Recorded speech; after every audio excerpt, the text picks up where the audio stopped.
እስከ ዛሬ የጠበቀኝ በእጁ ይዞ ያለቀቀኝ የክርስትናን ቀጭን መንገድ የሕይወትን ውጣ ውረድ ባይበዛልኝ የእርሱ ጸጋ አንዷም ሌሊት አትነጋ ዛሬም አለው በዚህ ቦታ ስሙ ይክበር የኔ ጌታ ባይበዛልኝ የእርሱ ጸጋ አንዷም ሌሊት አትነጋ ዛሬም ቆምኩኝ በዚህ ቦታ ስሙ ይክበር የኔ ጌታ ምስጋና ምስጋና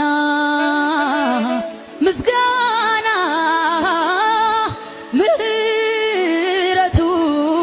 ቸርነቱ አላለቀምና እልልታ ጭብጨባ ከዚህ በላይ ለኢየሱስ